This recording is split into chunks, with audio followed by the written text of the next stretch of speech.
عسلامة، مرحبا بكم، صحة شربتكم.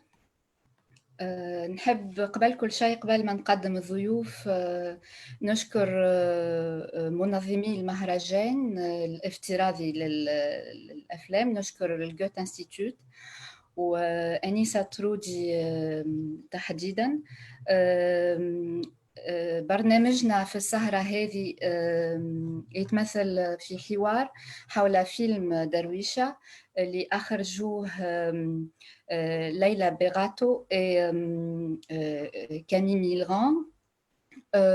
قبل ما ننظم ما نقدم المخرجين، نحب نأكد على حاجتين. كونه بث الأفلام بالطريقة هذه ما ينجم يكون كان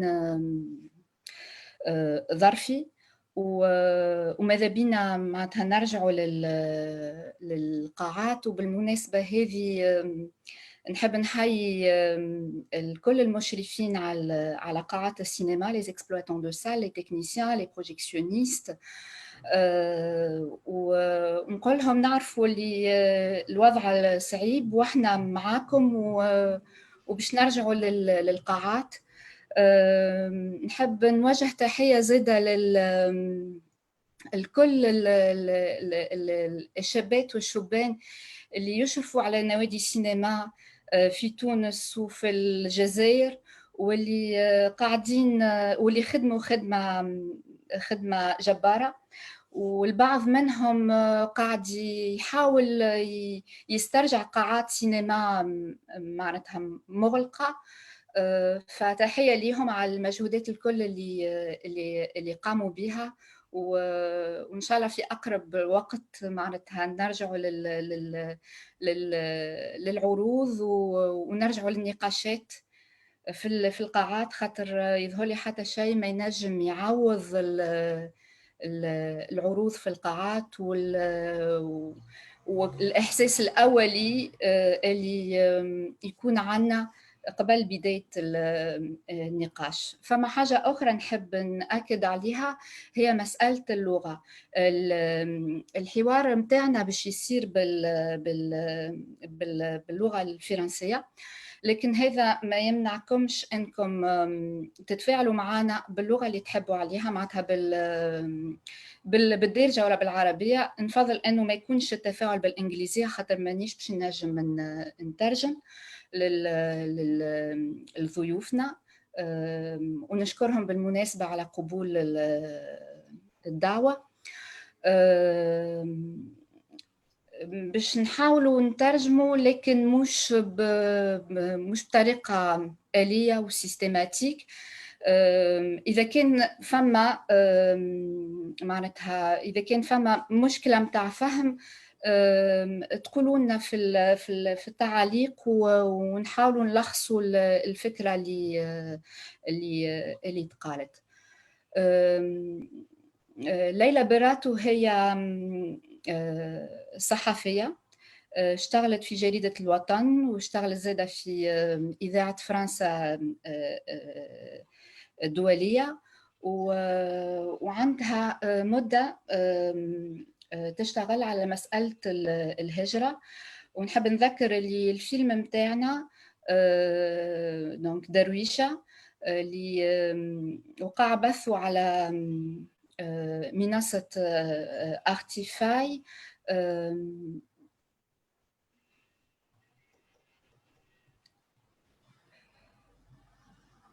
هو الفيلم الأول اللي أخرجته، وهو يندرج في المحور الثالث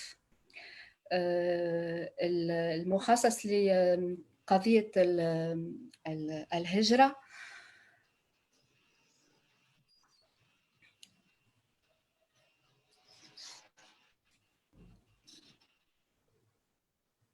نحب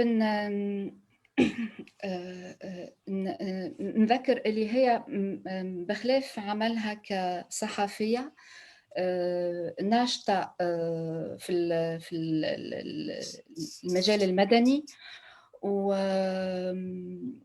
وأسست جمعية تعنى بقضايا المهاجرين، وأسست زادة موقع اللي هو عبارة عن شبكة إعلامية تتناول قضايا المتوسط، اسمه 1538. وكي نقرأوا المقدمة اللي موجودة على الموقع هذايا نلاحظوا أنه فما محاولة للخروج من التعاطي المباشر للمعلومة. الموقع هذايا فيه ملفات حول مواضيع وملفات قريبة أكثر من للبحث من التعامل، من التعاطي الصحفي.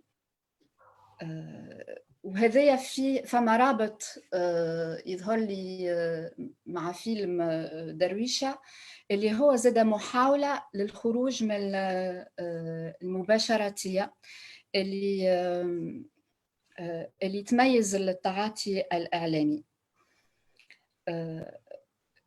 كامي ميلغان هو مصور فوتوغرافي فرنسي، كيف معناتها مهتم بقضايا الهجرة، ومشى للجزائر عام 2010 باش ينشط ورشة في باب الواد. وما بين 2011 و 2019 سافر 15 مرة، معناتها ماشي وجاي ما بين فرنسا والجزائر، وعنده مشاريع أخرى قريبة برشا من الفيلم اللي فيها قضايا معناتها الانتقال من مكان لمكان.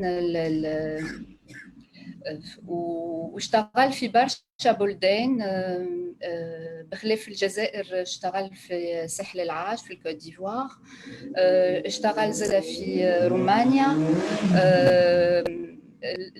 المخرجين الاثنين معناتها صعيب برشا انه نحوصلوا مسيرتهم خاطرها ثرية جدا، والتقديم هذا اللي عملته باش يكملوه المخرجين وباش يربطوه بالفيلم، بمشروع الفيلم. Je vais résumer assez rapidement ce que je viens de dire en arabe. J'ai insisté sur deux points. La question de la diffusion des films sur les plateformes numériques, qui pour moi ne peut être que conjoncturelle. Et je salue de ce fait tous les exploitants de salles, tous ceux qui travaillent dans des salles de cinéma, les techniciens, les projectionnistes. Je salue aussi les animateurs de ciné-club, que ce soit en Algérie ou en Tunisie, qui sont en train de faire un travail énorme. Certains sont en train d'essayer de récupérer des salles de cinéma fermées depuis très longtemps, et j'espère qu'on retrouvera bientôt les projections, bientôt les débats dans les salles qui sont irremplaçables. J'ai insisté aussi sur la question de la langue. On va recourir par moment à la traduction, mais pas de manière systématique, pour ne pas nuire à la fluidité de l'échange et à la circulation de la parole. Mais s'il y a vraiment besoin que l'on traduise, n'hésitez pas à le dire dans les commentaires. Alors, pour présenter les deux cinéastes, donc Leila Berato est journaliste. Elle a travaillé à Al Watan, mais également à RFI. Et elle est depuis un moment préoccupée par la question de l'immigration. Elle a, à part son travail de journaliste, elle est aussi militante dans le domaine associatif. Elle a créé une association et elle a créé également, elle est cofondatrice d'un réseau d'information sur la Méditerranée qui s'intitule 1538 et quand on lit l'introduction qui est sur le site, on s'aperçoit que ce qui est primordial, c'est de sortir justement de l'immédiateté du traitement médiatique. Et le film dont on va débattre aujourd'hui, Darwisha, est également une tentative de sortir de ce traitement médiatique, immédiat, etc. Camille Milran est photographe. Il a été en Algérie en 2010 pour animer un atelier à Bebelwet. Après, il y a eu beaucoup d'allers-retours, 15 allers-retours entre 2011 et 2019. Il a travaillé aussi dans d'autres pays, en Roumanie, en Côte d'Ivoire. Un parcours très, très riche pour nos deux intervenants ce soir et qu'il est difficile de résumer. Et donc, je voudrais sans plus tarder leur donner la parole pour qu'ils se présentent et pour qu'ils articulent leurs préoccupations sur ce projet de film. Et donc, on va probablement arriver à la question de la genèse du film. La parole est à vous. Leïla, je t'en prie. Bonjour à tous. Merci, Insaf. En fait, ça va être très compliqué parce que je pense que tu as à peu près tout dit. Donc, je suis effectivement journaliste. Je vis à Alger et je vais reprendre une des choses que tu as dit sur 1538, qui est effectivement un réseau d'information. Ce qui nous a poussé à créer 1538, et ça explique aussi une partie de la démarche de Darwisha, c'est que j'ai des amis, moi, journalistes, avec qui j'ai été à l'école de journalisme, qui ont travaillé au Liban et en Syrie. Et quand on discutait, quand on se retrouvait, on se rendait compte qu'il y avait des expériences de société. On avait vécu des expériences similaires, moi en Algérie et eux dans ces pays-là. Et on avait envie de pouvoir les raconter en les rassemblant, sans être séparés par cette frontière qui existe aujourd'hui dans les médias, qui est un traitement d'actualité pays par pays. C'est très très rare de traiter un phénomène dans différents pays à la fois. C'est très souvent une actualité. Dans beaucoup de médias, les onglets en fait sont par pays, voire éventuellement par continent. Et en fait, c'était cette envie de montrer qu'on pouvait partager des expériences dans cette région qu'est la Méditerranée et qu'on pouvait apprendre des expériences des autres tout en se défaisant de ce filtre habituel qui est le nord, le sud. En gros, le nord aurait des choses à apprendre au sud et le sud serait en retard et devrait rattraper finalement ce retard-là. Or, pour nous, dans la région Méditerranée, il y a des échanges d'expériences qui sont possibles et surtout qui existent, qui cassent tout ce rapport-là nord-sud. Et l'idée, c'était tout simplement de trouver de l'humain et de l'expérience humaine dans ces différents pays et que pour nous, c'était ce qui prévalait, ce qui devenait le plus important. Et ça rejoint la jeunesse de Darwisha. On en parlera peut-être un peu plus longuement après, mais quand avec Camille, on a commencé à travailler ensemble sur les questions de migration, l'une des problématiques qui s'est posée à nous, c'était le rapport qu'avaient les autres à ce qu'on vivait. C'est-à-dire qu'on passait des journées avec des personnes migrantes Et on continuait à passer des journées avec elle. Et c'était un travail qu'on faisait qui nous intéressait. On avait des expériences humaines qui nous intéressaient, qui nous plaisaient. Et autour de nous, ça suscitait beaucoup d'incompréhension. Les gens ne comprenaient pas qu'on puisse continuer à non seulement passer du temps et travailler sur ces questions-là, mais en plus l'apprécier et vouloir continuer. Et ce que nous, on voulait montrer, c'était l'expérience humaine qu'on vivait. Et pour arriver à partager une expérience humaine et à partager une expérience d'échange humain, d'humanité, c'est un peu compliqué dans le journalisme parce que le journalisme répond finalement à des codes. Il faut qu'il y ait une actualité, il y a des formes, il y a des formats, etc.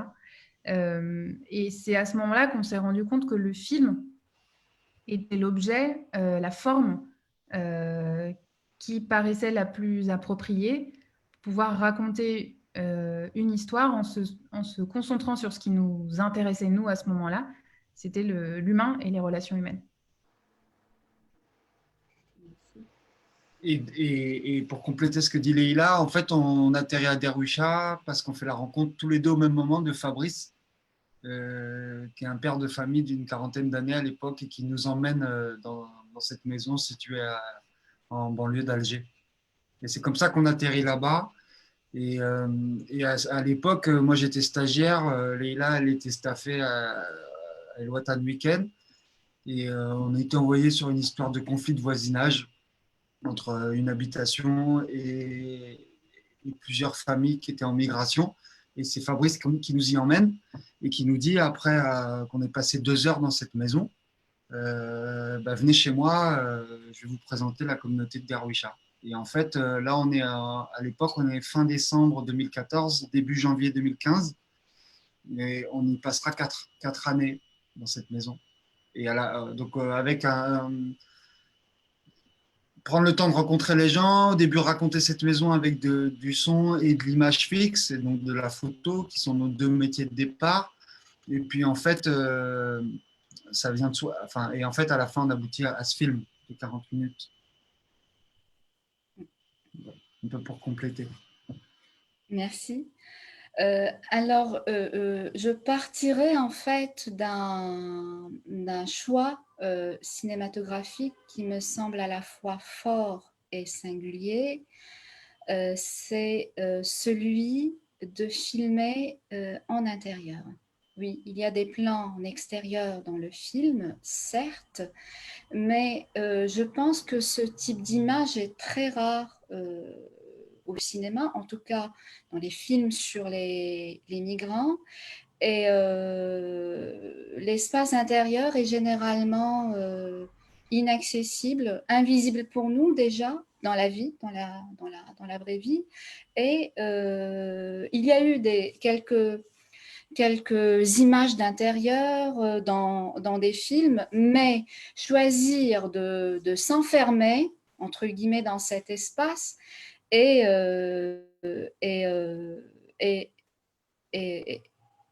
est très significatif. Alors, j'aimerais savoir si d'emblée, ce parti pris était clair pour vous ou ça s'est construit progressivement comme choix, comme parti pris, etc. Alors, c'est construit progressivement. Oui. Je veux dire, ça s'est fait aussi parce qu'on a eu la chance de bénéficier des regards bienveillants de Béjaïa Doc à un moment donné. Ça s'est fait parce qu'il y a des pros professionnels de l'image et du film en Algérie qui nous ont causé et qui ont accepté de nous expliquer comment eux, ils travaillent, et donc ça nous a donné des idées. C'est né sur du temps long, cette envie de huis clos et de raconter cette maison et de rester dans ce huis clos. Je sais pas, Leïla, si tu veux compléter ça. En fait, c'est un parti pris, c'est un choix, mais c'est un choix qu'on a effectivement construit avec le temps. Parce que comme c'est notre premier film, quand on commence un premier film, on ne sait pas du tout dans quelle direction il faut aller. Et surtout, on apprend en faisant un premier film qu'il y a beaucoup de choix à faire, et donc on les fait au fur et à mesure, on ne les a pas forcément fait avant de commencer. c'est devenu un parti pris parce qu'il y avait cette idée. Alors, d'abord, nous, on y accédait à cet intérieur. C'est-à-dire qu'effectivement, c'était quelque chose qu'on connaissait. Donc, je pense que ça nous semblait aussi possible, du coup, de le filmer, parce que c'était un intérieur où on entrait très rapidement. En fait, Camille le disait tout à l'heure, au bout de la 2e rencontre ou 3e rencontre, Fabrice nous emmène chez lui, donc dans cette maison qui est filmée dans Derwisha. Et à chaque fois qu'on va voir ces personnes migrantes, on va dans cette maison. Donc, on y avait complètement accès. Et pour nous, c'était devenu un endroit un peu normal. Et il y a cette idée de l'enfermement. On avait appelé ça à l'époque le triple enfermement, c'est-à-dire que les personnes étaient à la fois enfermées dans cette maison, mais enfermée de façon... c'était une illustration parce qu'elle pouvait ouvrir la porte et sortir, mais elle faisait le choix de rester beaucoup dedans parce que c'était plus simple pour elle, parce que quand on est étranger dans un pays, on se sent plus à l'aise avec des gens qui sont proches de nous et avec sa communauté. Et donc là, pour eux, c'était à l'intérieur de la maison et non pas dans les rues avec les voisins algériens. Il y avait l'enfermement aussi au sein même de la chambre, parce que cette maison qui est très grande et qui comptait plusieurs pièces et donc dans laquelle il y avait beaucoup de monde, tout le monde n'était pas ami. Donc il y avait effectivement, dans le film, il y a cette maman, Michel, avec sa petite fille. Michel est quelqu'un qui est très rarement dans la cour de cette maison. Elle est tout le temps enfermée dans la pièce qui lui sert de logement. Et puis, il y avait l'enfermement dans ce pays, parce que si ces personnes sont là, c'est qu'elles ont quitté un pays pour aller quelque part, quelle que soit leur envie de destination, et qu'elles se retrouvaient bloquées en Algérie pendant une certaine période. Et souvent, cette période était plus longue que ce qu'elles avaient imaginé, parce que c'est la loi du parcours migratoire qui fait qu'à un moment donné, on n'a plus d'argent et on s'arrête pour regagner de l'argent et payer la suite du parcours. Donc, il y avait cette idée d'enfermement qui nous semblait très intéressante d'un point à illustrer en étant justement enfermé dans cette maison avec les personnes. Et puis aussi, c'est parce que finalement, c'est là où les gens passent le plus de leur temps.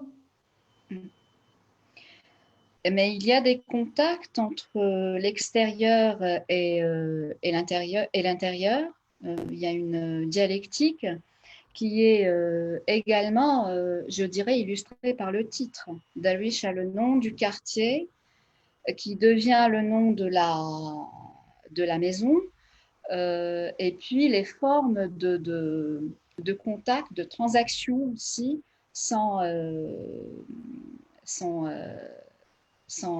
différentes et variées dans le film. Il y a aussi, comme exemple de contact ou de communication entre l'extérieur et l'intérieur, les écrans. Il y a beaucoup d'écrans dans le film. Il y a les smartphones, il y a la télé, et on voit aussi des paraboles. Et on voit aussi les fenêtres, beaucoup.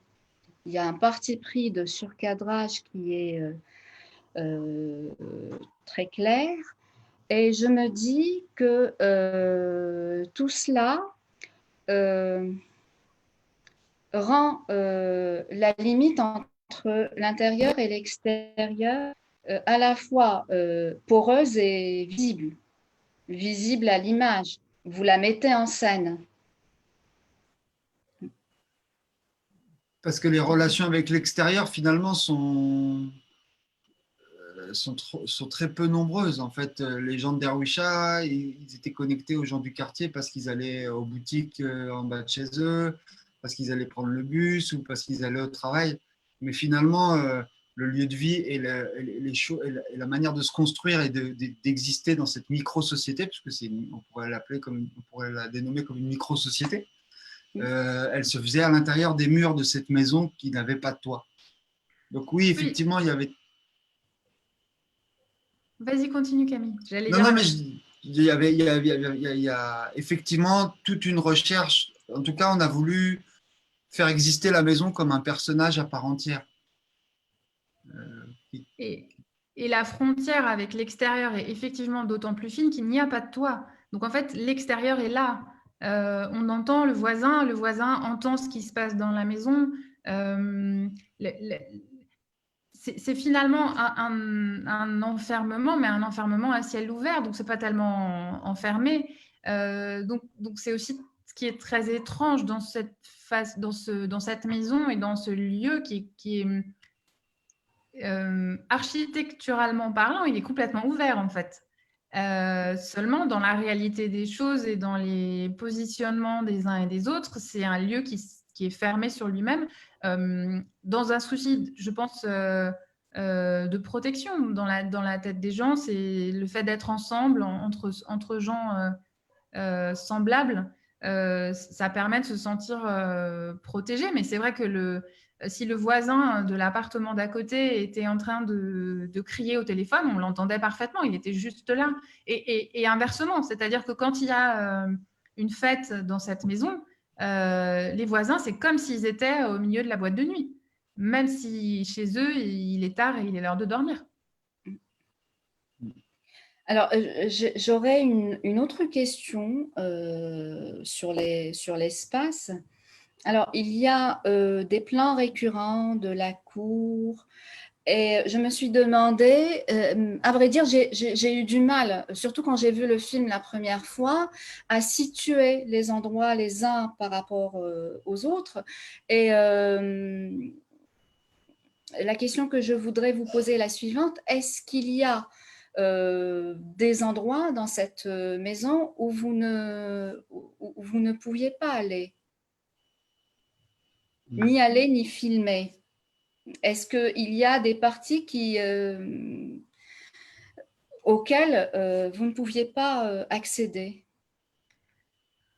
En tout cas, Alors, il y avait des chambres où on pouvait aller dire bonjour, mais où il y avait des gens qui y habitaient et qui n'étaient pas forcément, avec qui on était beaucoup moins connectés et avec qui on n'avait pas du tout soit expliqué le projet de film, soit on l'avait abordé de loin et les gens avaient dit tout de suite, nous, on ne veut pas être filmés.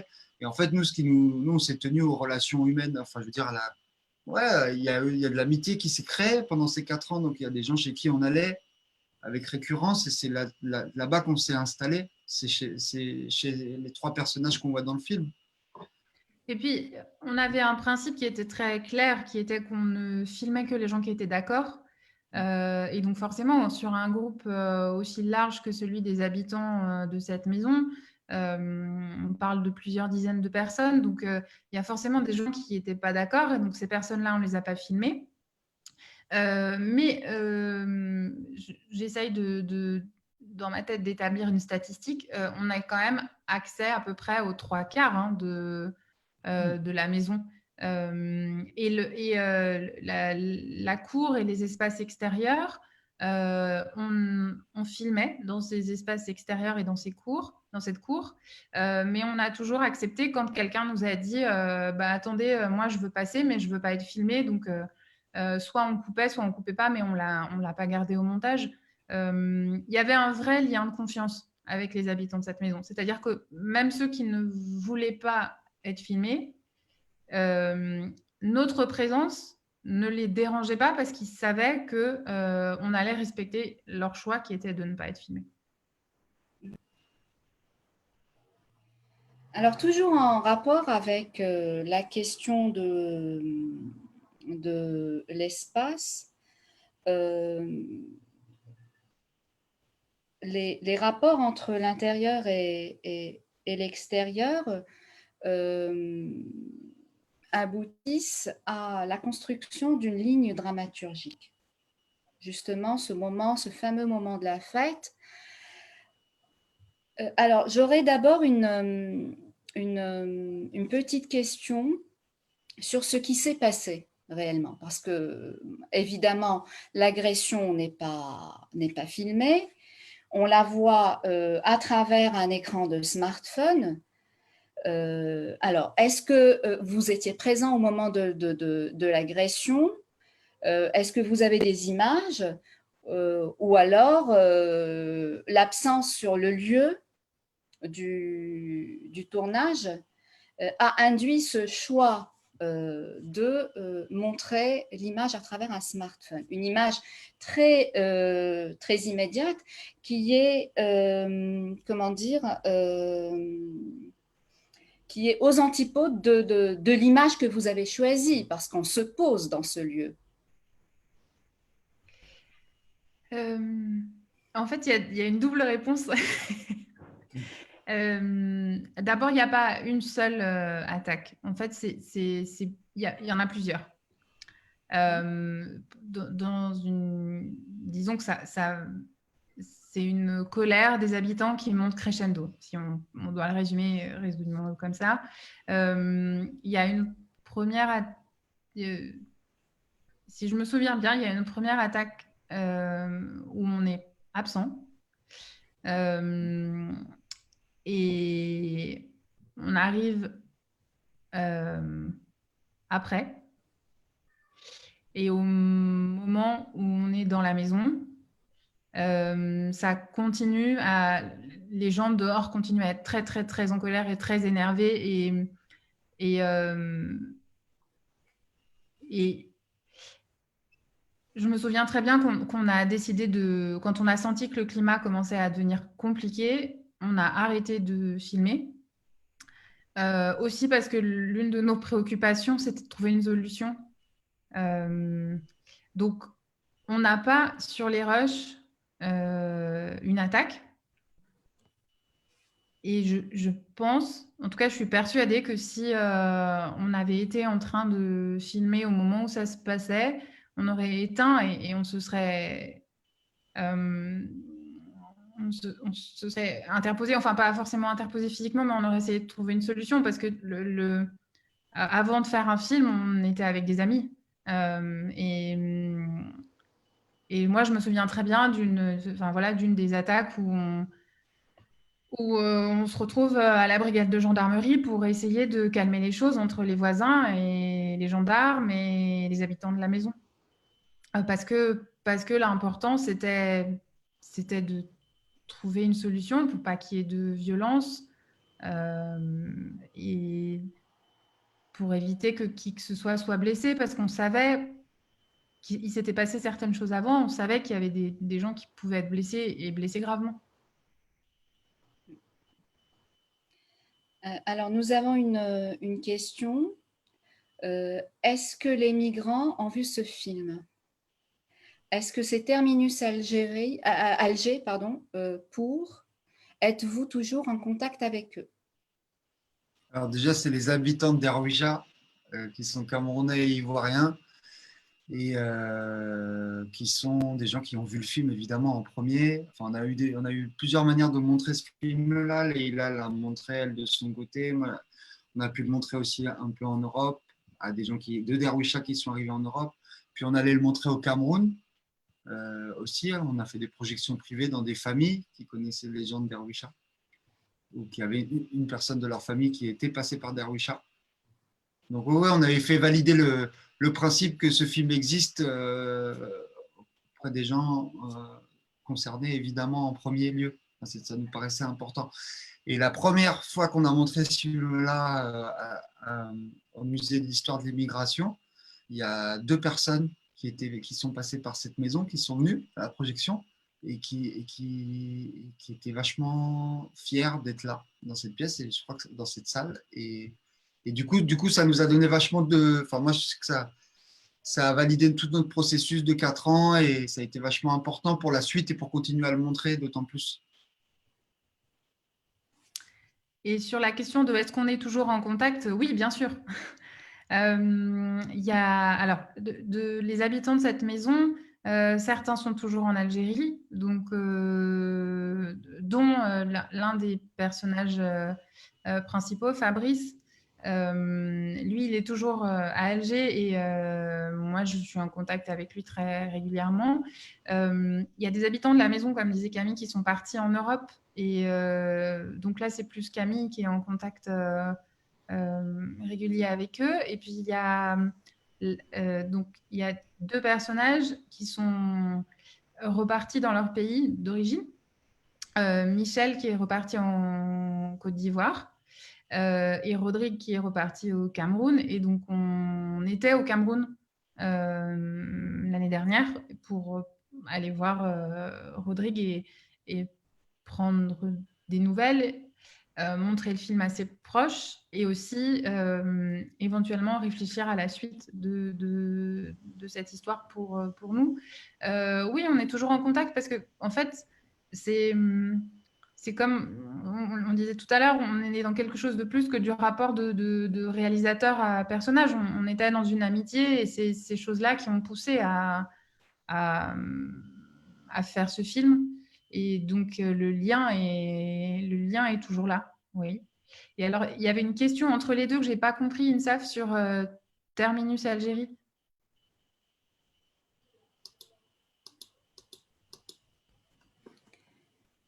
Est-ce que c'est Terminus Alger pour point d'interrogation?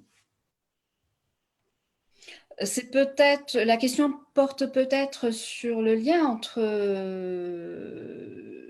Terminus Algérie, enfin entre les photos qu'on peut voir sur Instagram et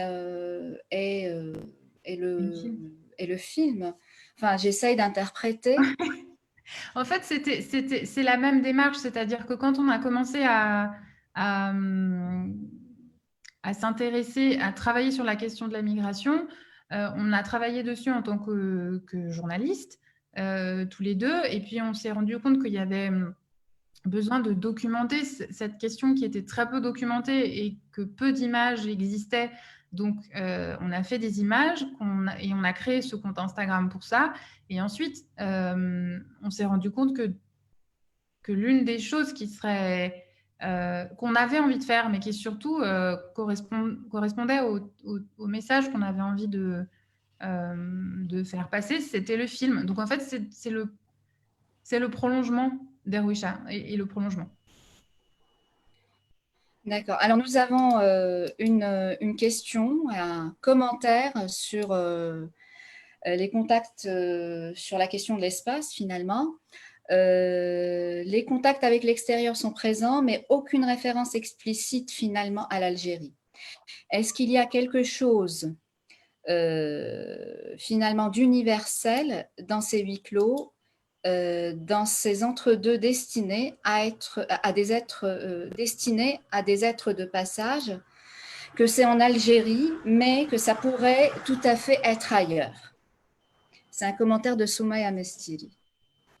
Je n'ai pas donné le nom du premier intervenant parce que il y a un prénom et puis le reste, ce sont deux lettres, donc Nessim, donc voilà.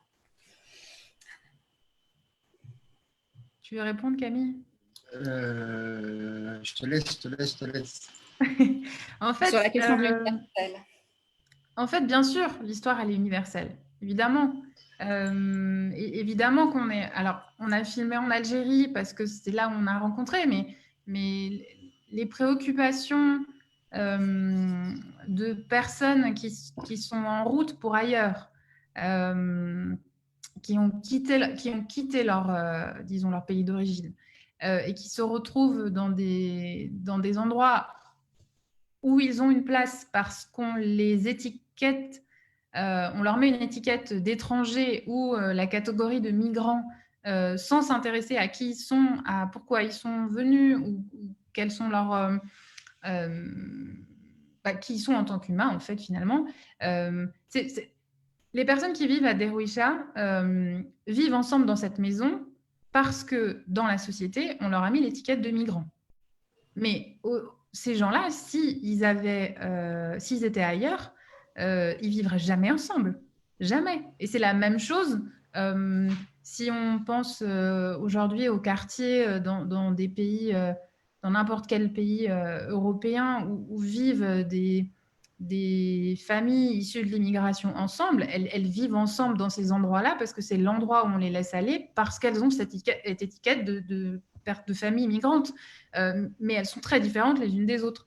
Et je pense on a eu envie de montrer qu'il y avait de l'humanité, qu'il y avait des préoccupations qui étaient universelles. Quand on a des enfants, on se préoccupe de ses enfants. On a envie que ses enfants réussissent à l'école. Quand on a une trentaine d'années, on a envie d'être amoureux et de trouver quelqu'un avec qui faire sa vie. Et quand on est père, qu'on a des enfants, on essaye de faire du mieux possible avec ce qu'on a, même si on sait qu'on n'est pas en train de réussir, on se bagarre pour réussir. Et ça, c'est, je pense, l'histoire des gens qui ont immigré, peu importe le pays où ils ont immigré. Et c'est aussi pour ça qu'on voit très peu l'Algérie, finalement. On sait que le film est tourné en Algérie et il y a des scènes qui montrent que c'est en Algérie, mais on n'a pas voulu insister lourdement parce que, comme Camille le dit très régulièrement, cette maison, elle pourrait être n'importe où. Elle pourrait être en Côte d'Ivoire, elle pourrait être au Cameroun, elle pourrait être en Tunisie, elle pourrait être en Europe.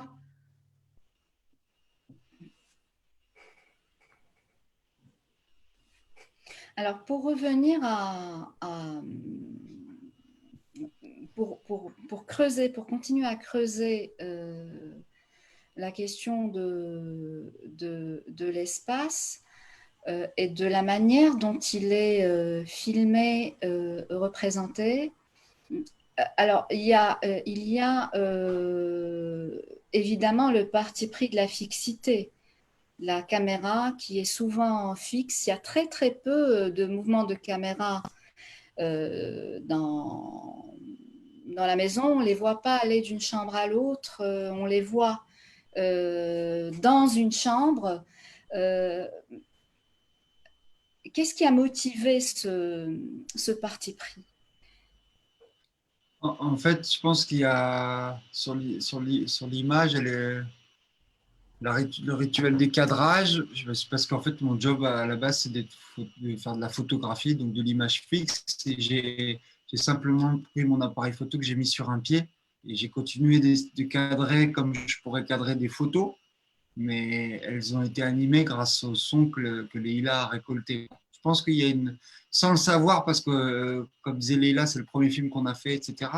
Il y a implicitement, il y a eu une envie de rester sur des cadres que je maîtrisais et des choses très simples de dispositifs pour qu'on réussisse à en tirer l'essence, même de se lancer dans des mouvements de caméra et tout. C'était quelque chose que je ne connais pas et c'était s'aventurer encore sur d'autres. Le but, c'était de rester sur dans un regard photographique. Voilà. Mais c'est un parti pris qui va de pair avec l'enfermement, donc ça produit un effet assez fort. Un effet qui rend très visible les mouvements de caméra qui sont à l'extérieur et qui sont très marqués.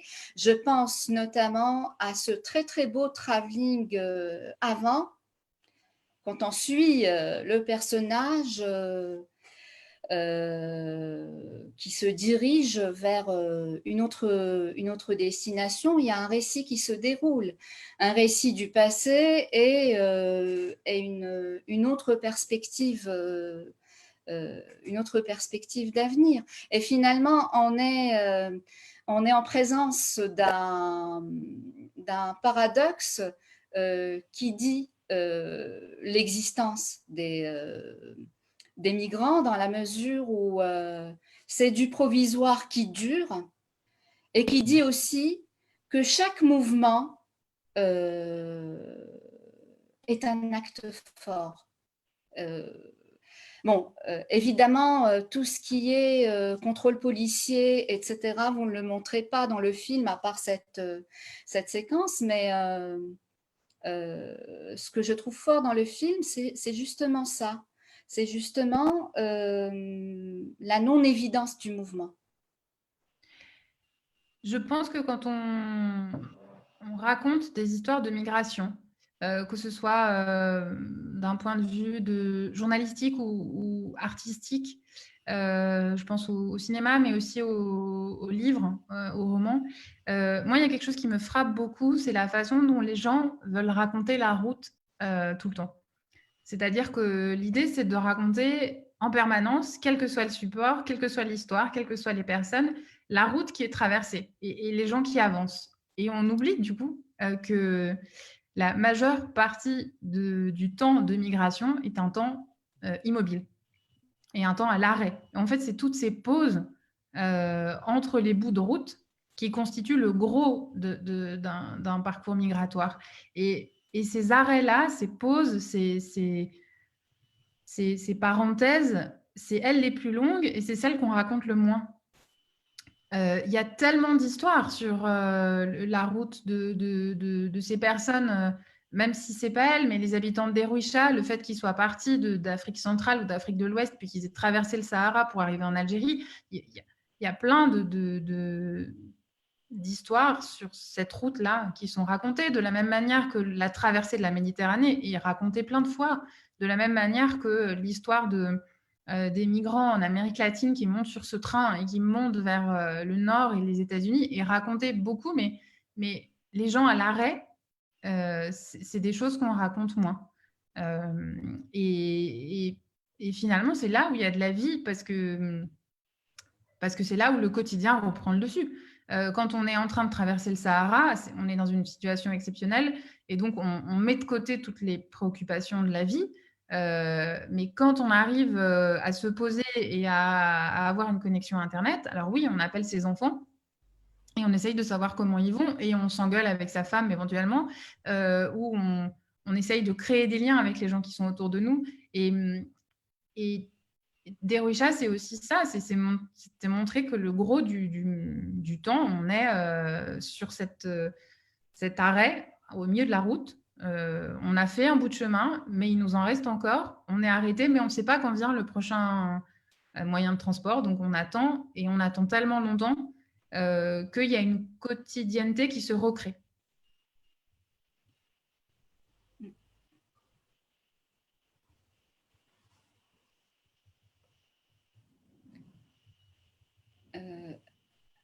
Il y a une question qui me vient à l'esprit à présent. Elle concerne en fait les différentes facettes de la vie des migrants. Et j'aimerais savoir en fait si vous avez cherché à créer un équilibre entre les différentes dimensions. Alors, le lien avec les enfants, les liens affectifs de manière générale, et la question socio-économique, parce qu'elle est présente. On parle à son patron, il est question de l'entrepreneur qui ne paye pas, etc. Ça s'est construit à la fois au niveau du tournage, la présence justement de ces questions dans le discours des personnages, et comment ça s'est construit au montage. Est-ce que vous avez cherché à créer des équilibres et des liens aussi entre le social et l'économique et l'affectif?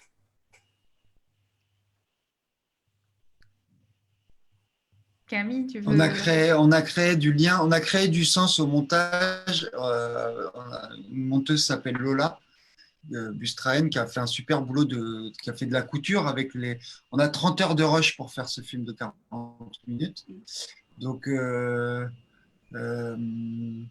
effectivement, on fait des échos et on veut que, enfin, à la fin, on avait d'autres personnages qu'on pourrait dire secondaires, mais ils sont pas secondaires, mais je veux dire, il y avait d'autres petites histoires dans cette histoire de maison.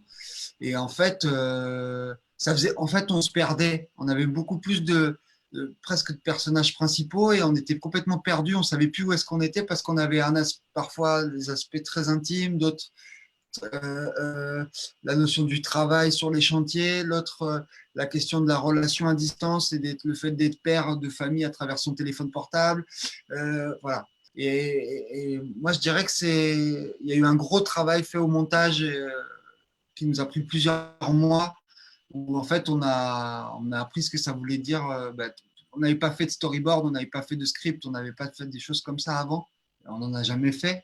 Et en fait, on a appris, on l'a fait avec un temps de retard, mais voilà, ça a été notre cheminement, quoi.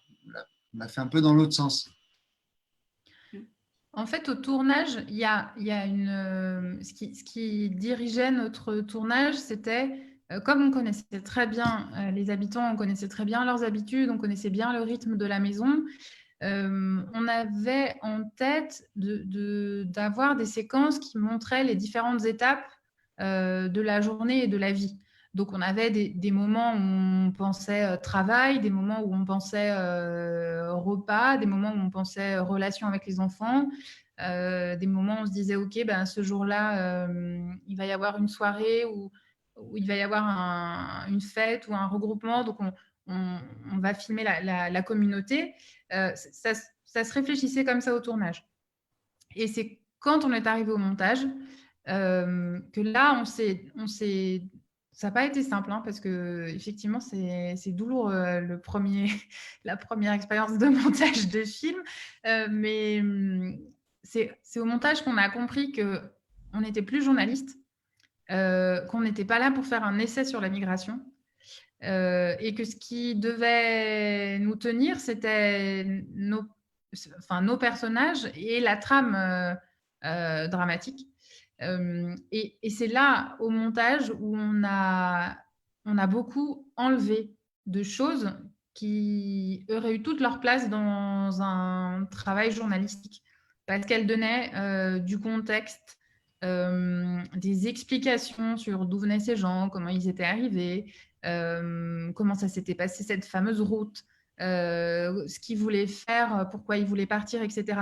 On a beaucoup enlevé de ça au montage pour construire des choses de l'ordre de l'humain, de la relation humaine, de la relation avec les enfants, de la relation avec les parents, de cette trouille finalement de ne pas réussir, parce que c'est ça l'histoire de la migration finalement, c'est la pression de réussir sans savoir ce que ça veut dire que réussir.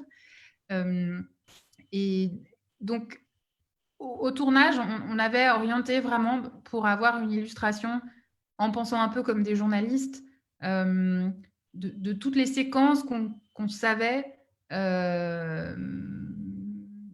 existantes dans cette maison et avec ces personnes-là.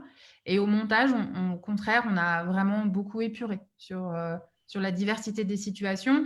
Si aujourd'hui, au final, dans le film, on retrouve des questions de parentalité, mais aussi des questions socio-économiques, c'est vraiment parce que c'est ce qui sous-tend leur quotidien en permanence et c'est les choses les plus importantes dans leur quotidien. On ne l'a pas pensé au montage en termes de « Ah tiens, c'est bien, il parle d'argent. Ah tiens, c'est bien, il parle de ses enfants. » On l'a plutôt pensé en qu'est-ce qui nous tient, qu'est-ce qui nous bouleverse entre cette scène-là et cette scène-là. Ok, bon, bah, celle qui nous tient le plus, c'est effectivement l'histoire de la table de multiplication. Donc celle-là, on la laisse, on lui laisse de la place et les autres, on les enlève.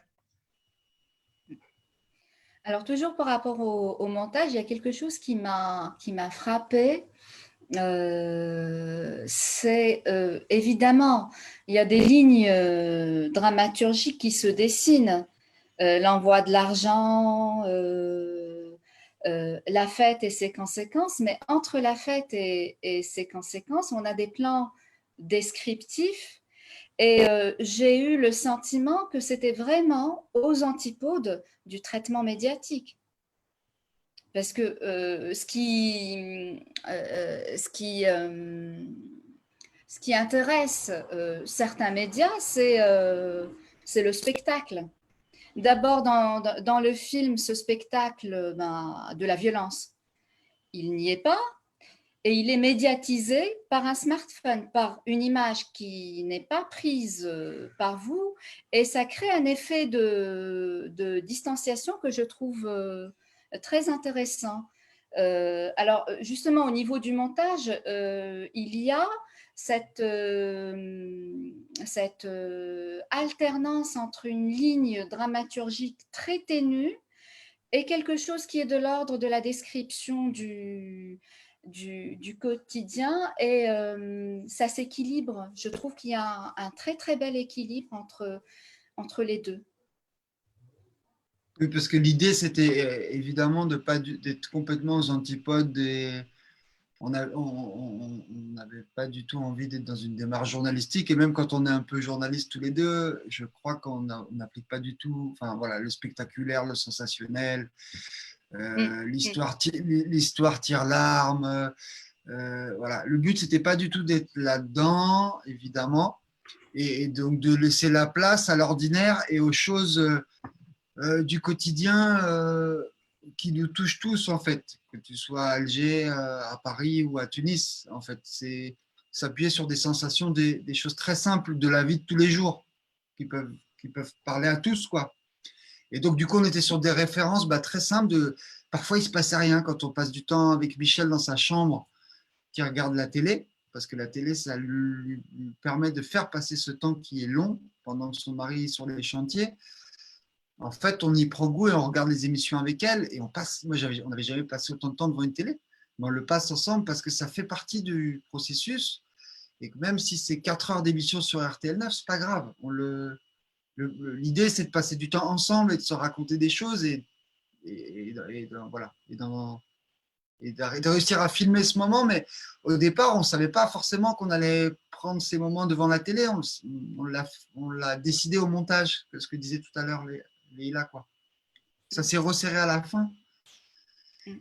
Et l'idée, c'était de rester sur je pense aussi, de décrire, donc de faire exister cette maison comme un personnage, donc du coup, lui donner du coffre, lui donner de la couleur, lui donner de l'odeur, lui donner du détail, quoi, parce que cette maison, elle est très importante pour ses résidents, finalement. C'est là où les gens, finalement, se cachaient un peu, retrouvaient un peu d'intimité. Pour certains, respiraient, pour d'autres, reprenaient un peu de souffle avant de continuer la route vers la Tunisie et la Libye. Bon, voilà. Donc, c'était aussi, on a essayé d'être dans les moindres, de la détailler un maximum, en fait, cette maison et ce lieu de vie. Peut-être.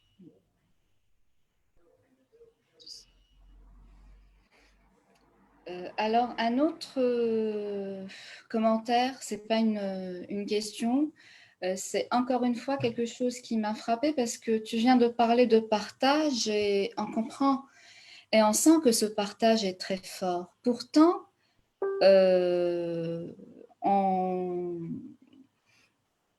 vous n'êtes pas dans le film. Je veux dire qu'on ne vous voit pas à l'image. À part un moment où il me semble qu'il y a un moment où il y a l'une des migrantes qui interpelle Leïla, qui la prend à témoin.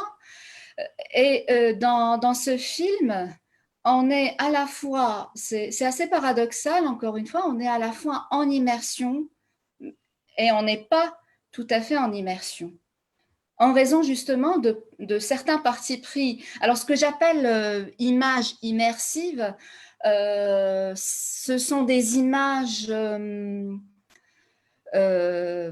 qui filment des choses à l'état brut. On en a vu beaucoup dans les documentaires et je voudrais d'emblée lever un malentendu. Il ne s'agit pas de jouer un parti pris contre l'autre. À mon avis, il peut y avoir de la justesse dans l'image brute, comme il peut y avoir de la justesse également dans une image posée. Et donc, moi, ça m'a frappée. Et je me suis dit également, par rapport au cadre, à certains partis pris de cadrage, qu'en plus de la question de la distanciation, il y a la volonté de restituer la dignité de ces personnes. Alors, je pense que vous n'êtes pas les seuls à l'avoir fait. Beaucoup de documentaristes l'ont fait. Je pense à Hassan Farhani dans Ma tête, un rond-point, etc. Il y a effectivement ce souci. Ce n'était pas une question, juste un commentaire. Donc, oui, voilà. Oui. Il y a quelque chose qui Alors, il y a d'abord une chose sur laquelle je sais qu'on est d'accord avec Camille. L'une des problématiques sur le traitement de la question des migrations, c'est qu'on est dans une... Et là, je parle surtout du traitement médiatique, mais pas uniquement. C'est qu'on est dans une dualité. Soit on va traiter la migration comme une menace, soit on va la traiter de manière... pour susciter la pitié des interlocuteurs. Donc, on est soit dans présenter les personnes comme un danger, soit les présenter comme des pauvres petites choses pour lesquelles il faudrait avoir de la pitié et pour lesquelles il faudrait pleurer. Je caricature vraiment de façon, je le fais exprès, mais c'est pour dire que nous, on voulait être ni dans l'un ni dans l'autre et qu'on combat autant l'un que l'autre. Et moi, j'ai tendance à dire, parce qu'en tant que journaliste qui travaille sur les questions de migration, souvent on m'invite à des conférences, des débats sur comment bien traiter les questions de migration en étant journaliste. En fait, pour moi, la victoire, elle est le jour où on traite les migrants de façon normale et où, au lieu de systématiquement les interviewer pour des questions liées à la migration, le jour où on a une maman migrante qu'on va interviewer pour un sujet sur la rentrée scolaire, et bien là, c'est gagné, parce que finalement, elle a ses enfants à l'école comme tout le monde, peu importe son statut administratif. Donc, ça fait partie de notre démarche de vouloir montrer de la normalité et de ne pas être dans le besoin de faire pleurer sur cette situation, parce que finalement, oui, je ne veux pas nier toutes les difficultés que ces personnes peuvent rencontrer sur leur parcours, mais il y a une force de vie, une capacité à surmonter les obstacles qui vaut le coup aussi de montrer de l'action et pas de les montrer en action et pas uniquement passif en train de subir quelque chose de dramatique, donc subir les politiques migratoires, subir la violence des passeurs, mais aussi de montrer que ce sont des pères qui font faire des tables de multiplication par téléphone à leurs enfants. Ça, c'est pour la première chose. Quand tu parlais de la question de la dignité, et l'autre chose sur le fait que dans le film, on n'apparaît pas trop, je vais laisser aussi Camille répondre, mais pour moi, c'était pas moi le sujet, en fait. On se rendait tellement compte que les rencontres qu'on faisait suscitaient une telle incompréhension autour de nous que ce qu'on voulait montrer, c'était ces personnes-là. Ce qu'on voulait raconter, c'était eux, c'était pas nous. Nous, en tout cas pour moi, moi je suscite pas, si je suscite des fois de l'incompréhension, mais de manière générale, je suis plutôt acceptée. Et donc c'était pas moi le sujet, c'était pas moi qu'il fallait donner une image différente. Et je sais que tout le monde n'est pas dans cette démarche-là, mais ça correspond aussi moi à ma démarche journalistique. C'est pas moi, c'est jamais moi l'intérêt ou le centre d'intérêt, c'est les personnages ou c'est mes interlocuteurs. Et donc ça va aussi dans ce sens-là. Mais je sais pas, peut-être Camille, tu as une autre. Non, je rejoins ce que tu dis et puis c'était essentiel ça rejoint ce qu'on a dit tout à l'heure, quoi. Les gens qui voulaient pas être filmés, on les filmait pas. Ouais, c'était vachement important pour nous d'avoir de rester digne avec les gens qui ont accepté quand même qu'on vienne chez eux, quoi. Enfin, si moi, les gens venaient chez moi, je sais pas si au départ, je suis pas sûr que je sois d'accord. Et peut-être qu'après, je vais les accepter, mais sous certaines conditions.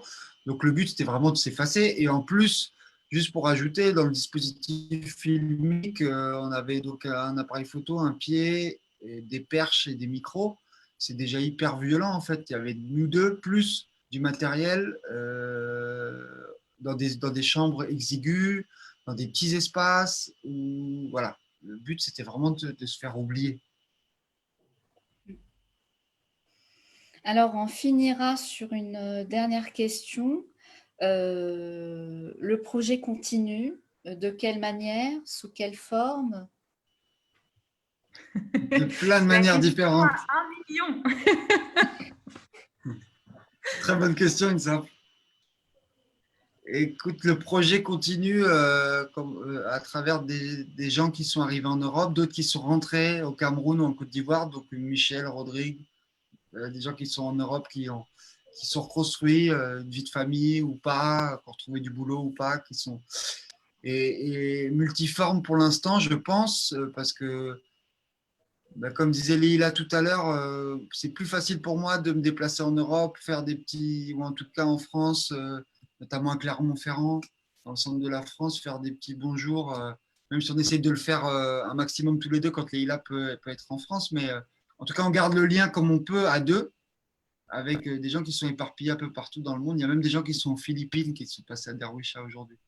Donc, moi, ça me tient à cœur, enfin, ça nous tient à cœur de continuer à maintenir ce lien et, à maintenir l'attention qu'on a et la relation qu'on a créée depuis longtemps. Après, on la raconte de différentes manières et dans un rythme qui n'est pas forcément le même entre l'Algérie et la France, mais ça, c'est normal, c'est lié aussi à nos histoires personnelles en ce moment, nos cheminements. Mais oui, l'idée, c'est de continuer à garder cette suite. Après, on n'a pas décidé encore la suite réelle qu'elle aura. Je ne sais pas, Leïla, si tu veux répondre. Oui, non, juste une chose, je sais pas si dans les gens qui regardent, il y a des gens qui ont, enfin, je suppose qu'il y a des gens qui ont déjà fait des films, mais faire un film, ça prend une énergie de fou. Et en fait, moi, j'ai eu une fois que Derouicha a été terminé, j'ai eu un vrai vide, un vrai moment qui a duré très longtemps, où j'étais incapable d'avoir une idée supplémentaire. Et je crois que pour faire un film, il faut avoir non seulement une idée, mais il faut avoir quelque chose dans le ventre qui dise que c'est ça, c'est vraiment ça. Et pour avoir l'énergie, pour se bagarrer, pour arriver au bout de tout ce processus créatif qui est passionnant, mais qui est épuisant et qui prend une énergie et une attention considérable.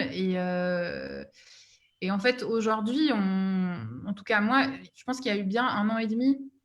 Et puis, bon, bah, mon travail de journaliste a aussi fait que l'année dernière a été particulièrement chargée. Mais il y a besoin d'un temps, je pense, une fois qu'un projet est terminé. En tout cas, moi, je suis hyper admirative de ces gens qui ont un projet par année et qui arrivent à faire un film par an. Parce qu'à la fin de Derouicha, moi, j'ai eu vraiment une espèce de blackout complet où mon cerveau n'arrivait plus à savoir ce qu'il voulait raconter.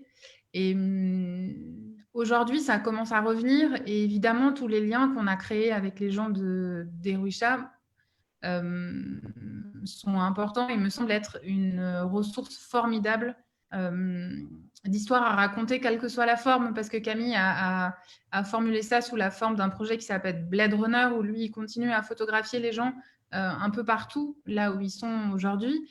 Et ça, pour moi, c'est une forme qui permet de raconter beaucoup de choses.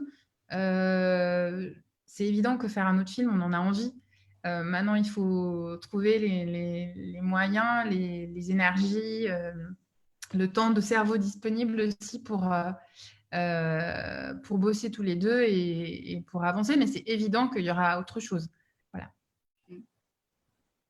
En tout cas, ce que je trouve beau, c'est que Darwisha se termine sur une trajectoire et la suite va être des trajectoires multiples, quoi.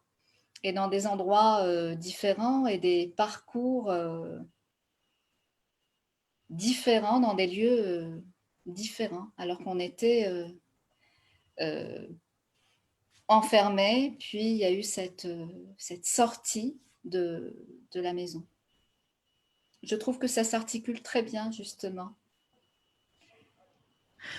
Super, ça nous donne du courage.